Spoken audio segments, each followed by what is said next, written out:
Halo, selamat datang di podcast Komik Indo. Di episode kali ini, gue mau bahas komik yang katanya adalah komik paling laris di koloni saat ini. Komik yang mau gue bahas ini berjudul Their Story, karya Egi Mugia.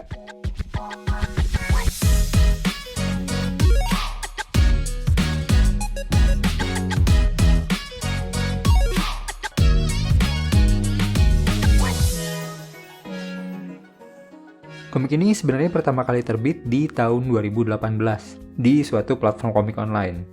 Adalah itu dulu, yang warna merah gitu. Sekarang udah tutup. Cuma sayangnya, waktu itu gue nggak baca komik ini. Bukan karena tidak suka komiknya, tapi sensi aja sama platformnya. Dulu pernah gue bahas juga sih kenapanya pas review komik yang sempat ada di platform itu juga. Ya, intinya gue muak lah sama salah satu representatifnya yang suka promosi sambil jelek-jelekin apps lain. Berasa pilihan gue sebagai pembaca tuh diremehkan gitu. Contohnya gini deh, misal ya, nih, aplikasi baca komik Jepang kan ada banyak ya. Ada Manga Plus, punya Shueisha, Kemanga punya Kodansha, Manga Up punya Square Enix. Nah, lu misal baca semua nih, tapi salah satunya tuh ada yang kalau promosi suka sambil jelek-jelekin yang lain gitu. Ya kalau sekali dua kali mah oke lah. Tapi kalau berhari-hari, berbulan-bulan gitu terus kan lama-lama muak ya. Ya itulah yang terjadi sama gue. Gue uninstall, baca aja yang lain. Jadi mohon maaf sekali lagi buat para komikus yang pernah ngomik di sana. Gue tidak baca komik kalian bukan karena komiknya tidak bagus, tapi ya karena platformnya aja. Dan jangan salah, di masa itu gue nggak pernah jelek-jelekin platformnya ya. Gue berhenti baca aja sebagai pilihan pribadi. Gue nggak ngajak-ngajak orang lain kok. Ini juga gue bisa ngomong kayak gini karena udah tutup aja. Udah nggak berefek apa-apa lagi juga kan. Oke, lanjut lagi. Setelah platform tadi tutup ya, di tahun 2021, di bulan April tepatnya, komik ini terbit secara fisik melalui penerbit Koloni.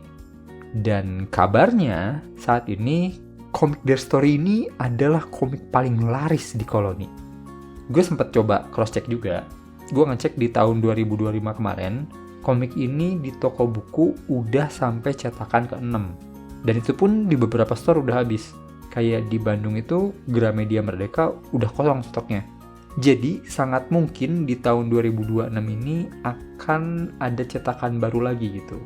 Ya kita doain aja lah ya. Kalau ada komik lokal yang bisa menjangkau banyak lapisan masyarakat, kita juga ikut seneng kan ya. Nah, selain comeback dengan format cetak, di tahun yang sama, beberapa bulan setelahnya, tepatnya di bulan Juli 2021, komik ini juga terbit lagi secara online di aplikasi Webtoon. Yang padahal saat itu juga ada komik Egi Mugia lain yang judulnya Hanah Nala sedang ongoing juga di Webtoon. Jadi dulu tuh berasa wow gitu. Di Webtoon yang jadwal tayang 2 minggu sekali, tiba-tiba muncul satu komik sepaket langsung tamat tentang masa lalu karakter-karakter yang lagi ongoing. Keren banget itu dah. Oke, balik lagi ke komiknya. Genre dari komik ini dikategorikan sebagai komik romance dan slice of life. Kurang lebih menceritakan kisah-kisah romansa keseharian beberapa siswa dan siswi di sebuah SMK. Rating dari komik ini sendiri dikategorikan sebagai komik remaja atau 15+. Oke, pembahasan kali ini bakalan gue mulai dari karakternya dulu. Jadi di komik ini tuh ada 3 pasang key karakter, yang berarti ada 6 orang. Banyak ya. Tapi somehow, karena mereka sering banget diceritain sepasang gitu, jadi nggak berasa pusing atau terlalu kebanyakan gitu karakternya. Ya, 3 pasang ini yang pertama ada Iki dan Ina. Mereka adalah teman dari kecil yang ternyata saling menyimpan perasaan satu sama lain. Terus ada Tama dan Sena, junior dan senior sama-sama di klub karate. Dan terakhir ada Nala dan Hana, yang mungkin buat lo yang udah tahu webtoon yang judulnya Hanah Nala, ini adalah kisah mereka waktu pertama kali ketemu di SMK. Nala adalah wakil ketua OSIS dan Hana adalah anak yang baru pindah sekolah. Untuk settingnya sendiri, sebenarnya nggak begitu dijelasin ya. Tahunnya berapa, SMK-nya di mana. Cuma yang bisa gue tebak-tebak gitu ya, ini di daerah Jawa Barat gitulah. Soalnya beberapa kali karakternya itu pakai imbuhan bahasa Sunda gitu. Kayak teh, mah, atuh. Mungkin sekitar Bogor atau Bandung gitu kali ya. Soalnya nyampurin bahasa Indonesia sama Sundanya tuh kadang awkward gitu. Bahkan orang aja nih sebagai yang dari Bandung, yang bahkan orang-orang yang suka nyampur Sunda sama Inggris, hatur thank you gitu ya. Masih rada aneh aja baca beberapa frasa Sunda yang diselipin gitu. Kayak aku maneh, kamu urang. Kan biasanya aku kamu atau urang maneh gitu kan ya.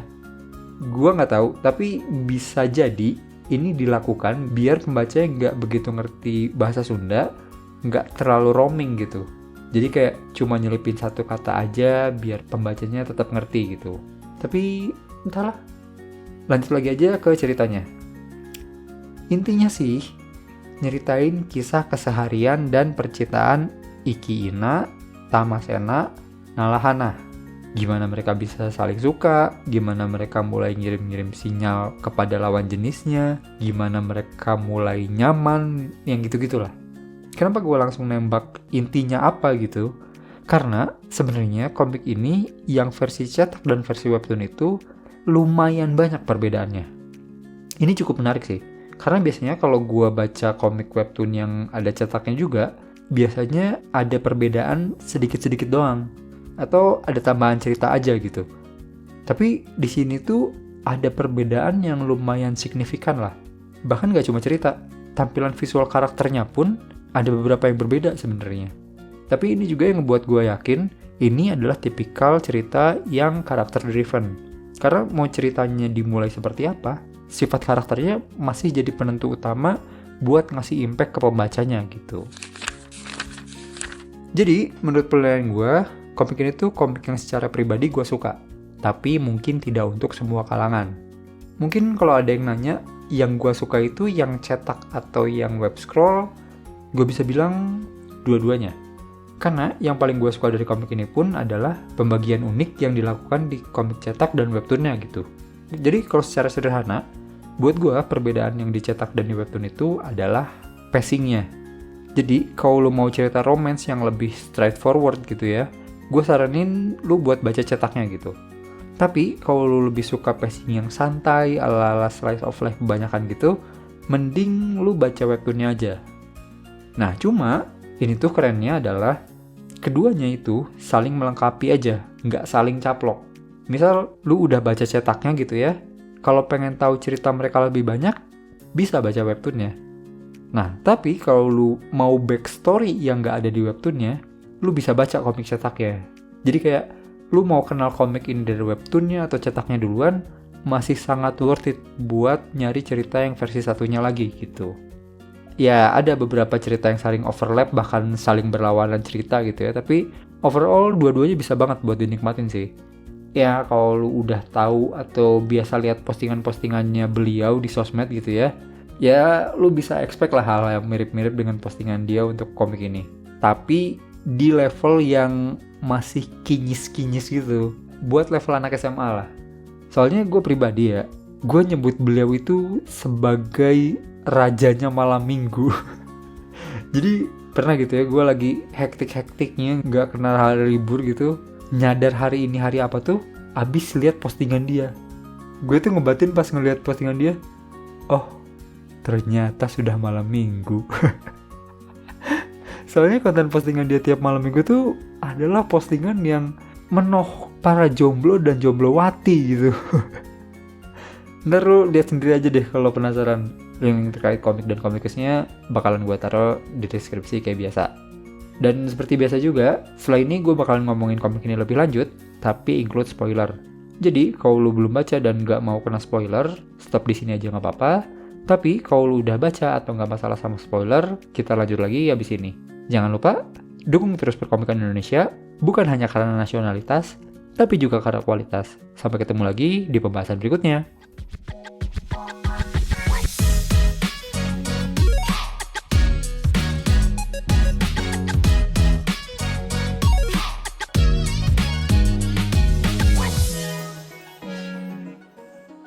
Oke, side notes. Sebelum gue mulai lebih jauh, gue mau ngasih pagar dulu buat pembahasan gue. Soalnya gue tahu karakter di komik Their Story itu muncul juga di komik Hannah Nala, terutama flashback-flashbacknya. Gak cuma mereka berdua, bahkan ada karakter lain juga. Tapi gue gak akan bahas ke situ. Dan katanya juga Their Story ini pas di Ciayo dulu, episodenya udah sampai 300-an. Tapi gue kan gak baca ya, jadi gue gak akan bahas ke situ juga. Ruang lingkupnya bakalan gue pagerin di Their Story Webtoon dan cetak aja. Dan mungkin pembahasan kali ini juga sedikit unik. Gue akan lebih bahas perbedaan yang ada di dua versi komik ini. Mana yang lebih gue suka dan mana yang enggak gitu. Oke, pertama dari desain karakter.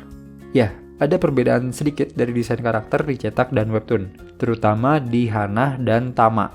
Gue cukup kaget di webtoon Hannah itu rambutnya langsung panjang gitu. Bahkan ada lore di mana dia suka dikepangin almarhumah ibunya. Kalau yang Hannah sih, either way sebenarnya nggak ada masalah ya. Tapi untuk Tama nih, gue lebih suka desain Tama yang dicetak. Karena secara siluet, karakter Tama ini dicetak lebih mudah dibedain dibanding Tama yang di webtoon. Di webtoon itu rambut Tama rada acak-acakan, nggak jauh beda sama Nala dan Iki gitu. Kalau yang dicetak tuh lebih rapih, lebih klimis lah, langsung kelihatan gitu bedanya. Soalnya komik ini kan fitur atau detail wajahnya itu nggak banyak ya, mungkin karena mereka masih remaja juga. Jadi sebenarnya karakternya mirip-mirip. Perbedaan paling mencolok ya paling di rambut dan warna doang. Ya ada sih perbedaan lain kayak alis, mata gitu, tapi dikit itu tuh perbedaannya. Dan ini pun terkonfirmasi sama komentar para pembaca pas Iki dan Nala satu kamar di penginapan. Itu banyak yang bilang, Nala sama Iki kembar ya gitu. Jadi ya dengan Tama yang rambutnya lebih klimis gitu ya, menurut gue ngebuat dia lebih distinct aja dibanding yang lain. Dan selain visual, Tama juga yang di komik cetak tuh lebih jelas positioning dan reasoningnya untuk masuk klub. Dia punya backstory tentang keluarga, terus ditarik paksa ke klub, tadinya nggak mau, tapi karena Senanya nyinggung trauma dia, jadinya dia ngeladenin Sena. Dibanding yang webtoon, gimana Tama nerima tantangan duel, karena persyaratan yang kalah harus mengikuti yang menang. Alasannya berasa pervert aja gitu dibanding yang cetak. Terus perbedaan selanjutnya yaitu ada di cerita. Terutama gimana Nala bisa jadi nemenin Hannah terus. Kalau dicetak itu ada campur tangan bapaknya Hannah sebagai ketua yayasan. Nah kalau di webtoon itu muncul sih, tapi dikit. Nah itu gue gak tahu dipotong atau enggak. Tapi menurut gue pribadi, kalaupun itu dipotong, gue lebih milih dipotong sih. Soalnya gue rada malas aja dengan plot orang tua yang berkuasa di sekolah dan bisa memerintah murid lain. Cerita yang kayak gini tuh sering banget gue temuin di cerita-cerita settingan sekolah gitu. Ya bapaknya donatur sekolah lah, kepala sekolah lah, ketua yayasan lah. Kayaknya ini tuh pernah gue omongin juga sih di salah satu review gue. Soalnya gue tuh tidak yakin realitanya kebanyakan orang tua berposisi tinggi tuh seperti itu gitu. Karena dari pengalaman gue dulu di SD pernah satu sekolah dengan 2 anak ketua yayasan bersama para saudara-saudaranya. Dan waktu SMA, gue pernah sekelas dan punya adik kelas yang anak dari pendiri sekolah itu. Yang satu ketua yayasan, yang satu pendiri sekolah. 6 dan 3 tahun. Selama itu, gue tidak pernah melihat orang tua mereka ikut campur secara langsung di permasalahan anaknya. Jadi kayak, ini anak saya, jadi teman sekelasnya harus nurut sama dia. Atau kalau di komik ini, ke anak OSIS, ini anak saya, jadi tolong jagain dia. Gak pernah gue menyaksikan kayak gitu tuh. Yang gue tahu, sekalipun mereka intervensi buat anak, itu selalu lewat guru atau petinggi-petinggi sekolah yang lain. Waktu gue SD tuh, gue tahu banget. Gue sering main sama anak itu dan nginep di rumah dia.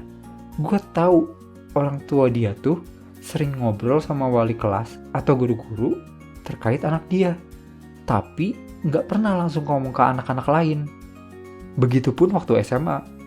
Kita sekelas tahu persis anak ini tuh anaknya pendiri sekolah. Tapi nggak pernah ada satupun yang dikontak sama bapaknya. Bahkan kita sering ngejadiin jokes malah kalau misal mau ngadain acara takut nggak dikasih izin sama guru gitu. Kita kayak ngejokes, Kalau bilang disuruh bapaknya si ini, boleh kali ya. Hihihi. Soalnya secara logika pun, pemimpin yayasan atau pendiri sekolah kan umumnya adalah seorang pemimpin yang berwibawa gitu. Ada sih yang tidak, tapi kan kalau menggunakan standar pemimpin, yang tahu aturan dan hierarki itu harusnya mereka tahu untuk nggak turun di hal-hal kayak gini. Ya kecuali kalau dikasih lihat orang tuanya overprotective sama anaknya, sampai hal-hal perintilan diurusin, itu lebih make sense lah dibanding yang kalem, open-minded, tiba-tiba ngelakuin hal ini gitu. Jadi ya buat hal yang ini gue prefer webtoon sih. Dan terakhir untuk endingnya, gue lebih suka yang cetak dibanding yang webtoon. Soalnya untuk yang webtoon, menurut gue cerita yang beneran nutup tuh ceritanya Hana Nala doang. Yang sisanya tuh malah kayak baru mau ekspansi. Cerita Iki yang paling aneh. Cerita dia yang terakhir itu malah bukan kisah dia dengan Ina, malah sama cewek lain gitu. Kalau dibandingin dengan yang cetak, sekalipun di cerita cetak kebanyakan statusnya masih belum jelas gitu, yang fix pacaran cuma Iki doang, tapi at least Iki Ina, Tamasena, Hana Nala, itu tuh ditutup dengan kisah yang manis gitu. Kinyis-kinyis lah. Yang ngebuat pembaca jomblo tuh ngerasa, wen ya, Syekh wen ya, kurang ajar. Tapi dua-duanya tetap bagus kok, walaupun bikin iri.